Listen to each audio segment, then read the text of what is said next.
Hi అండి, welcome to my channel Kolluri Sravani food vlogs. ఇది Monday రోజు నేను చేసిన వ్లాగ్ అండి. ఈరోజు మార్నింగ్కి లేచి బయట అంతా క్లీన్ చేసుకున్నాను. గడప కూడా అంతా నీట్గా తుడుచుకున్నానండి. బొట్లు, పసుపు, కుంకుమ అన్ని బొట్లు పెట్టేసుకున్నాను. ముగ్గుతో అలంకరించుకొని పూలు కూడా వేసుకున్నాను. పూజ సామాన్లు కూడా అన్నీ కడిగి పెట్టేసేసుకున్నానండి. నేను 16 సోమవారాలు పూజ చేస్తున్నానండి. దానికోసమే శివలింగాన్ని కూడా చేసుకున్నాను. చూసారు కదా ఎంత అందంగా ఉందో.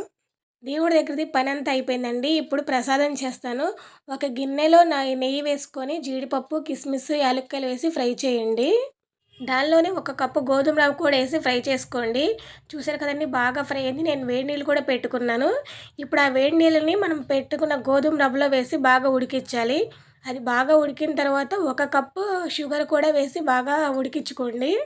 దీంట్లో మనం బెల్లం కూడా వేసుకోవచ్చండి. నేనైతే చక్కెర వేసుకున్నాను. చూసారు కదా, దీన్ని బాగా సర్వ్ చేసేసుకుంటున్నాను. ఒక గిన్నెలోకి తీసుకొని దీన్ని ఎంత యమ్మీగా ఉందో చూసారు కదండి. ఇప్పుడు దేవునికి నైవేద్యంగా పెట్టేసేసుకుందాము. నేను దేవుడి దగ్గర పూజ అంతా చేసుకుంటున్నానండి. పూజ చేసుకుని మా పూజగా చూసారా ఎలా ఉందో. ఈ వీడియో మీకు నచ్చితే లైక్, షేర్, సబ్స్క్రైబ్ చేయండి.